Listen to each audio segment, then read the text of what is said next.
Então, a ideia da exposição era a comemoração, inicialmente, dos 30 anos do Ladif. A gente não conseguiu montar essa exposição na época, até por falta de experiência da equipe. Mas quando chegou nos 35, a gente falou, não, agora vai ter que sair essa exposição. E aí, junto com a equipe do Tem Menina no Circuito, a gente resolveu fazer a exposição conjunta. E aí, para unificar e ter um tema mais abrangente na exposição, a gente juntou a ideia de montagem de experimentos que a gente tem no Ladif, que tem muita coisa, a maioria feita pela gente, por ideias do professores do Instituto, nossa, e a gente monta lá no Ladif. Então a ideia era ter experimentos que a gente mesmo montou, mas unificados pela ideia das mulheres na ciência, e isso nos unificaria com o projeto Tem Menina no Circuito. Então a ideia foi pensar em cientistas históricas, né, representativas e tal da história da ciência, que pudessem nos apresentar e conduzir a narrativa da exposição. E para homenagear e celebrar os 35 anos do Museu Interativo da Física, do Ladif, a gente queria também homenagear os fundadores do museu, que foi o professor Bernard Marechal, foi a ideia original dele, que convidou a professora Maria Antonieta, e eles desde o início criaram os experimentos, criaram o nosso auditório, a nossa sala de experimentação, nossa sala de ótica, e o técnico Agostinho, que está desde o início. Infelizmente a gente perdeu, né, durante a pandemia para a Covid, mas foi um técnico que também ajudou a construir o Ladif. Então a gente queria deixar a nossa homenagem aos fundadores, e aí a gente criou esse painel que une os atuais membros da equipe permanente do Ladif e os nossos fundadores.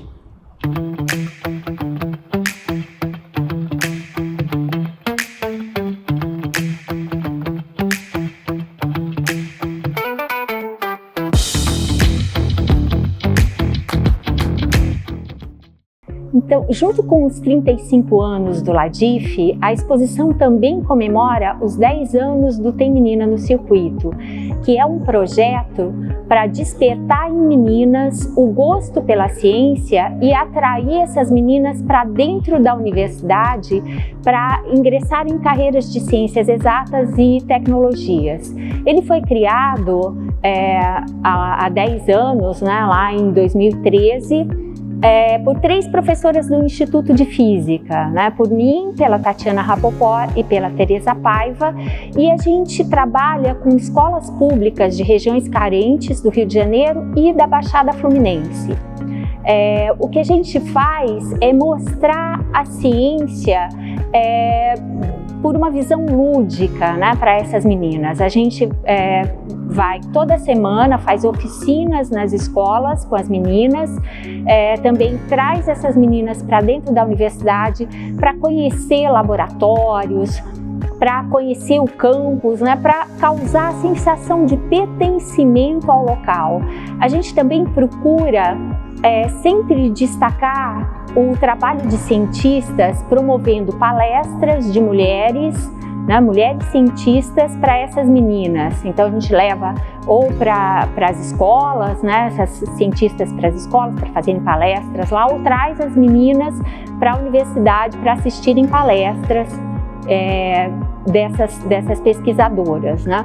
Nessa exposição, além de destacar, né, o papel das mulheres na ciência, a gente quis também trazer um pouquinho da importância de você ter diversidade entre os pesquisadores, né? Porque diversidade é uma coisa super importante quando você fala de ciência, né? Você ter pessoas diferentes para pensar problemas diferentes que afetam a sociedade e encontrar soluções através da ciência. Então, isso é que traz, né, o Tem Menina no Circuito e toda essa parte. E a integração com o trabalho do museu vem através dessas mulheres cientistas que a gente trouxe para a exposição.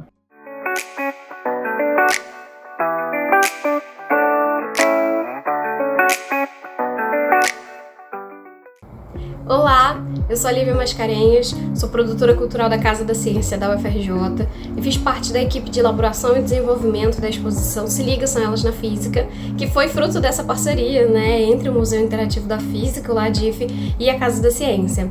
Essa parceria ela foi muito importante para a gente no desenvolvimento dessa exposição. A exposição ela teve resultados muito positivos para a gente, né, como Museu de Ciência, porque a gente pôde desenvolver bastante a nossa missão, o foco da Casa da Ciência, né, que é a comunicação e a popularização da ciência. Nós tivemos resultados muito expressivos em relação à visitação escolar, à visitação do público espontâneo, né? Nós tivemos visitantes de todos os lugares, de diversos bairros do Rio de Janeiro, de muitos outros municípios do Rio de Janeiro, então a gente percebe que isso foi bastante positivo, né? A gente teve essa penetração no estado, no município, então a gente considera que isso foi muito bacana, além também da quantidade de visitas atípicas que a gente teve, né, relacionada às escolas, né? As escolas, elas marcavam visitas salientando que teriam visitantes atípicos, né? E nessa confiança de que nós conseguiríamos fazer uma visitação específica, né, e adaptada para esse público. E essa exposição ela foi muito importante nesse processo, porque a gente conseguiu desenvolver visitações adaptadas, específicas, e isso foi muito bacana. Então a gente espera, né, que essa seja uma parceria que perdure bastante, que a gente possa desenvolver diversas atividades em conjunto, como nós fizemos durante essa exposição, né? Fizemos jogos, fizemos livreto, fizemos inúmeras atividades em conjunto, ciência para curtir, e que venham diversas outras ao longo do tempo.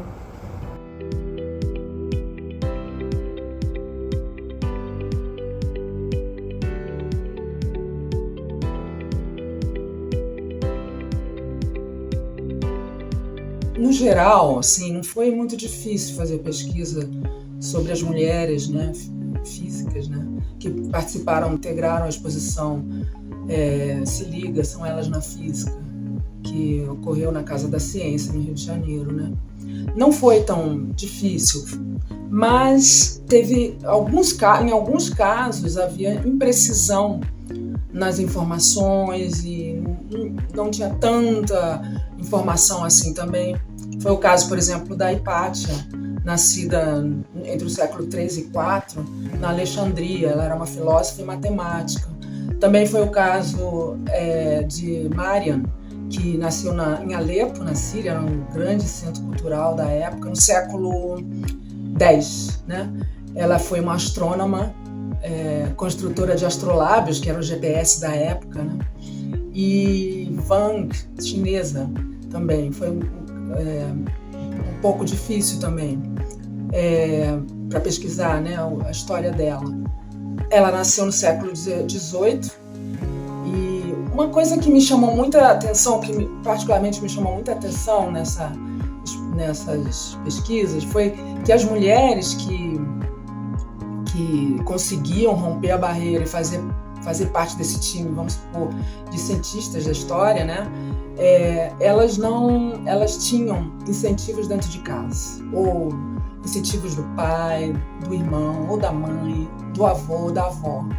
Geralmente os homens, né? Porque na época as mulheres não era tão comum ver as mulheres nesse campo, né? Ou valorizando o estudo, porque elas eram muito oprimidas, né? Então, no caso, por exemplo, dessas cientistas que eu falei, elas tiveram o apoio dos pais. A Marian e a Wang, né, elas estiveram em casa, né? A Marian seguiu a carreira do pai, que era astrônomo, e a Wang também, ela tinha uma família intelectual, biblioteca em casa, então a avó era poeta, o avô era astrônomo, o pai a ensinou matemática, então o ensino geralmente era feito dentro de casa, né? Então isso me chamou a atenção. Ou a mulher ficava atrás do homem, né? Vamos supor, ela tinha um parceiro cientista e ela fazia muito trabalho junto, o nome dela não veio à tona, porque, né, ficou mais invisível. Ou assim, em casos muito extremos, assim, muito específicos, a mulher conseguia se sobressair.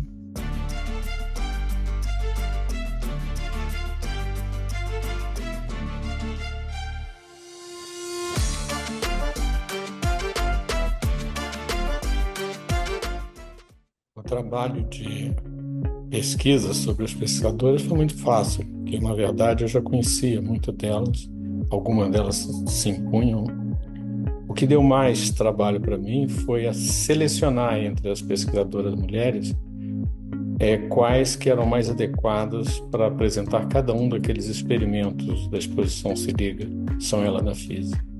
Essa exposição foi feita escolhendo algumas que são de maior destaque, mais conhecidas, de maior contribuição, e também procurando mostrar a diversidade da origem dessas cientistas mulheres, que são muito menos que os homens, mas elas são tão boas quanto e vêm de vários lugares, países diferentes. O trabalho de pesquisa não foi muito difícil. Poucas, eu tive que procurar um pouco mais a informação.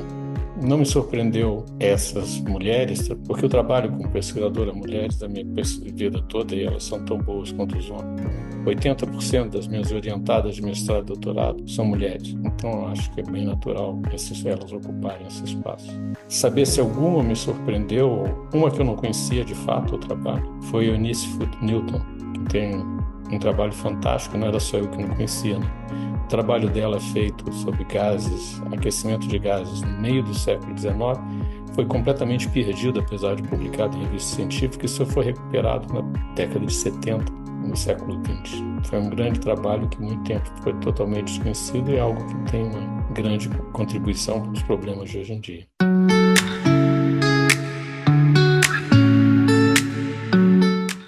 Então, com relação à produção da exposição, eu não fiquei ligada diretamente à produção dos experimentos, né? Eu me envolvi mais na produção didática do material que ia servir de apoio para os monitores da Casa da Ciência, que não eram os monitores do LADIF, em sua maioria são alunos de física. Então, nós nos preocupamos em fazer um material bem detalhado, muito didático, para auxiliá-los. E junto com esse material escrito, nós também produzimos vídeos no LADIF, mostrando como manusear todos os experimentos. Todos esses vídeos estão disponíveis no canal do YouTube do LADIF.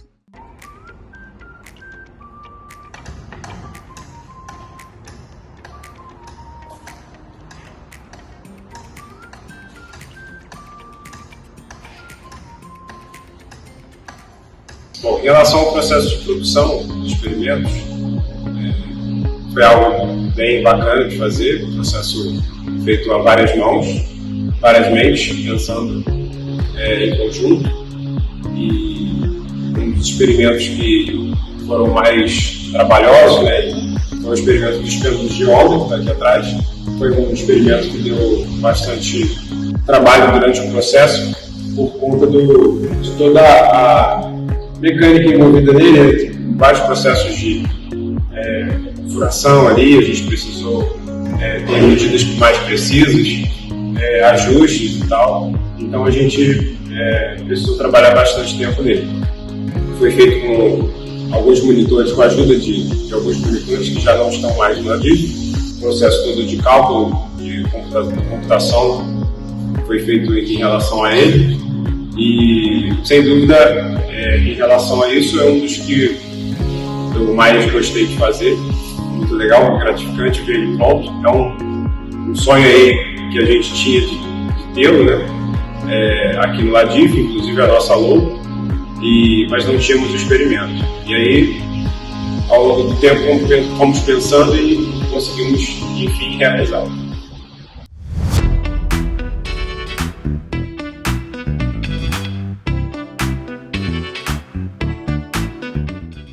Eu sou o Gabriel, monitor aqui do LADIF, e esse é o experimento das polias. Foi feito em conjunto com o Paulo, a Renata, a Miriam e a Elis, e junto comigo também.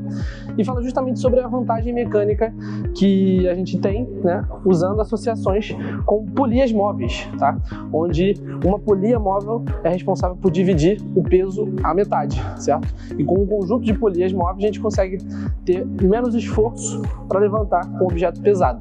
Isso é utilizado bastante em zonas portuárias para levantar cargas para embarcações, para exportações de produtos e de contêineres pesados, como oficinas mecânicas para levantar peças pesadas. E esse experimento também mostra uma parte mais interativa, né, onde o aluno investiga essas partes que a gente está tentando mostrar de uma maneira mais interativa, experimentando, levantando realmente os sacos.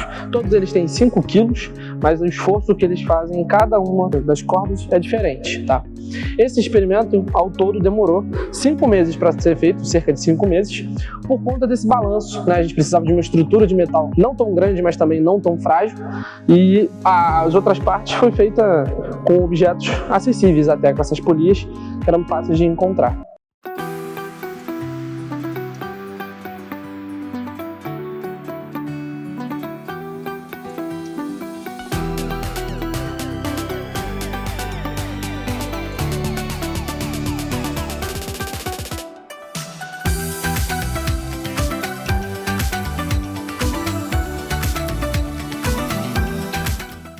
Oi, meu nome é Caio, eu sou monitor aqui do LADIF e eu construí esse experimento, que são os tubos de ar, junto com o técnico Paulo e a professora Elis. Ele é um experimento que fala um pouco de Bernoulli e também dá para explicar a velocidade terminal, velocidade de queda. Além de ser muito bonito visualmente, a gente construiu eles em 2 semanas aproximadamente e ele estava disponível e está disponível na exposição do LADIF.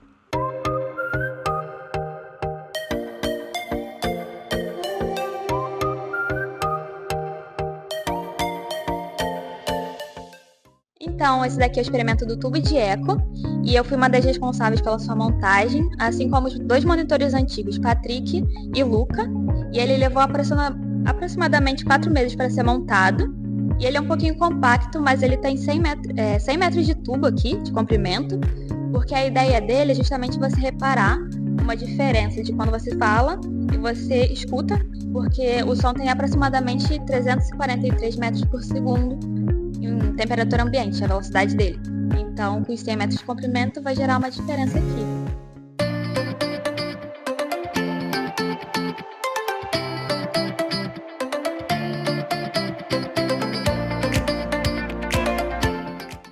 Oi, meu nome é Camila, eu sou estudante de Conservação e Restauração da Belas Artes e extensionista do LADIF. Minha participação nessa exposição foi na identidade visual, na construção dessa identidade. Significa os elementos gráficos que a gente vê nos painéis, mas também das cores, que eu criei uma nova paleta de cores que fosse viva e atraente para o nosso público-alvo. Também na tipografia, para garantir que a gente tivesse uma transmissão de informação com maior clareza. Também na questão do planejamento do próprio espaço, para garantir o fluxo melhor dos visitantes, um ambiente confortável, tudo isso para ser um ambiente visualmente atraente e que as pessoas melhor engajassem nessa exposição.